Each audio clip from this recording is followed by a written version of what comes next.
ఏవే భూమి, తిండికి మాత్రం ముందుంటావు, పూజకు మాత్రం వెనకాలంటావేమిటే? పూజకు పూలు కొబ్బరికాయ అట్టుకురావడానికి వెళ్ళాను శేషమ్మ గారు. ఓ,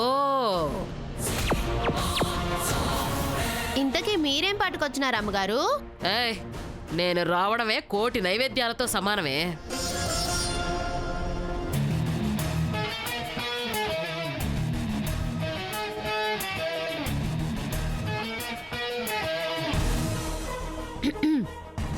హోమగుండం ఇక్కడుంది.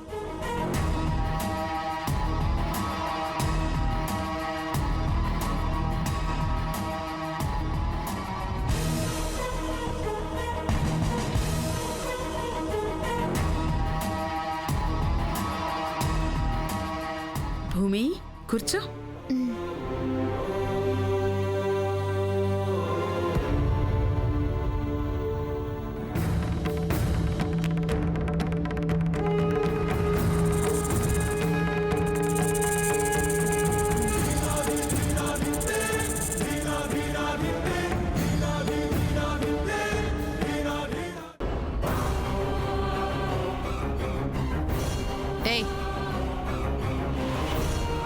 ఎక్కడికి తీసుకెళ్తున్నా? ఈ అమ్మగారిని ఆవిడ గదికి తీసుకెళ్తున్నాను అమ్మగారు. ఆవిడ గదా? ఆవిడ తాత కట్టించిన గదా? మీ తాత కట్టించిన గదా? ఈ అమ్మోరు తల్లిని ఇప్పుడు గదికి తీసుకెళ్ళకపోతే దేశానికి వచ్చే నష్టమే లేదు, ఈ ఫంక్షన్కి వచ్చే అరిష్టమేమీ లేదు. కానీ నువ్వాగు. పాపం ఒళ్ళంతా పసుపు కుంకుమ అంటుకున్నాయి అమ్మగారు. ఇప్పుడు ఈవిడొస్తే ఎంత, రాకపోతే ఎంత? చీర దులుపుకెళ్ళి పూజలో కూర్చోమని చెప్పు. ఆ తారాదేవొకతి మా అత్తగారిలాగే అలగా జనాలందరినీ తీసుకొచ్చి ఇంట్లో కూర్చోబెట్టుకుంటుంది. స్టేటస్కి తగ్గ పనులు ఇద్దరూ చేరేందుకు మమ్మీ? వాళ్ళు గొప్పవాళ్ళు అనిపించుకోవాలని. ఇంకా ఇక్కడే నిలబడ్డారంటే చెప్తే చెవికెక్కదా? అది కాదమ్మగారు, నన్ను బేగి తీసుకొచ్చేతానుగా. ఏ స్టూపిడ్, ఏంటి నీ ఓవర్ యాక్షను? ఇక ఈ ఇంట్లో రూమ్స్ ఏమీ లేవా? భూమి, ఆంటీని తీసుకెళ్లి పూజలోనే కూర్చోపెట్టు. కాసేపట్లో నందిక బట్టలు మార్చుకున్న తర్వాత తీసుకొద్దు గాని. నిశ్చితార్థం మొదలైపోతే ఇక ఈ గది వైపు ఎవరూ రారు. అప్పుడు ఆంటీని తీసుకొచ్చేద్దాం. సారీ ఆంటీ, అందరూ అన్ని రూమ్స్లో చేరిపోయి ఫ్రెష్ అప్ అవుతున్నారు. మీరేం అనుకోకుండా కాసేపు ఓపిక పట్టండి. మీరు నందికని తీసుకెళ్ళొచ్చు. ఇలాంటి వాళ్ళని తెచ్చిపెట్టుకుంటే అవుట్ హౌస్లో పడేయాలి. మీ వాల్యుబుల్ సజెషన్ని మా అత్తగారి దృష్టికి తీసుకొస్తాను. ప్రస్తుతానికి ఇలా సర్దుకోండి. రా మమ్మీ.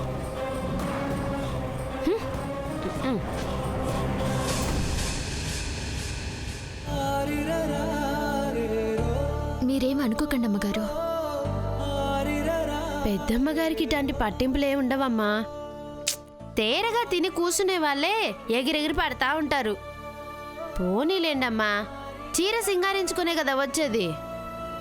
మనం అట్టా పోయి కూర్చుందాం పాండి. అవంతమ్మగారు కోపంలో అన్నా నిజంగా మీరు అమ్మోరు తల్లిలాగే ఉన్నారు. ఎన్ని మాటలన్నా నోరిప్పకుండా మా అమ్మలాగే కనిపిస్తున్నారు.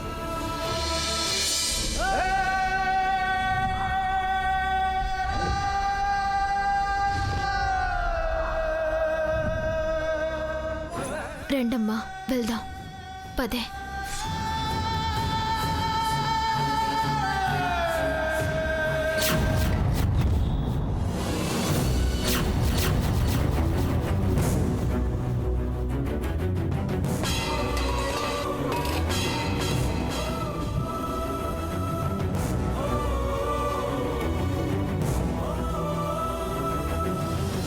ఏంట్రా, మీ అత్తగా తెచ్చిన డ్రెస్ నచ్చలేదా?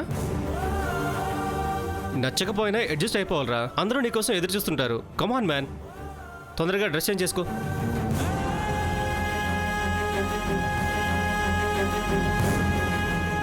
ఏమైందన్నయ్య? ఏంటో చిరాగ్గా ఉన్నాడు, ఏమీ చెప్పట్లేదు.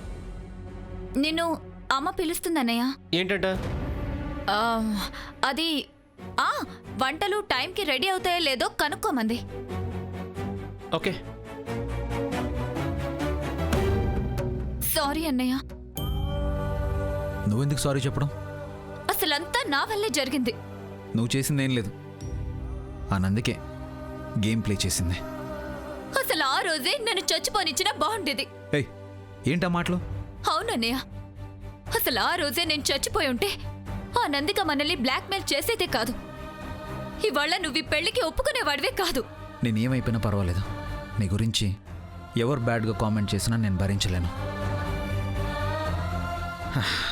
వదిలే, నేను డ్రెస్ చేంజ్ చేసుకొస్తాను, నువ్వు కిందకి వెళ్ళు. వద్దన్నయ్య, నా కోసం నువ్వు ఆ నందిక లాంటి రాక్షసిని పెళ్లి చేసుకోవడం నాకు ఇష్టం లేదు. వాళ్ళమ్మ, ఆ శేషమ్మ, నందిక అంతా చాలా డేంజరస్ గా కనిపిస్తున్నారు. పెళ్ళయ్యాక నీకు మామూలు టార్చర్ ఉండదు. ఈ పెళ్లి చేసుకోవద్దన్నయ్య. ఇంతదాకా వచ్చాక ఏ కారణం చెప్పి తప్పించుకోగలం అని. It's too late. జరిగిందే చెప్పన్నయ్య. అసలు ఆ నందిక మనల్ని మోసం చేసి బ్లాక్మెయిల్ చేసింది కాబట్టి ఒప్పుకున్నామని చెప్పు. అప్పుడు ఆ వీడియో బయటపడితే?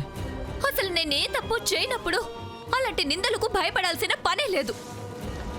అని నువ్వు నా గురించి మాత్రమే ఆలోచిస్తున్నావు, నేను మన ఫ్యామిలీ గురించి ఆలోచిస్తున్నాను.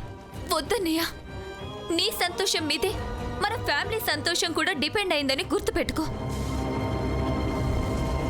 ఈ పెళ్లి జరిగితే నువ్వు జీవితంలో సంతోషం అనే మాటనే మర్చిపోతావు. కానీ ఏది ఎలా జరగాలనుంటే అలాగే జరుగుతుంది. నువ్వు వెళ్ళు. ఇదంతా చూస్తూ మౌనంగా ఉండిపోవడం నా వల్ల కావడం లేదన్నయ్య. నా తప్పుకు నువ్వు బలైపోతున్నావని గుర్తొస్తేనే తట్టుకోలేకపోతున్నాను. నేనే చచ్చిపోతాను.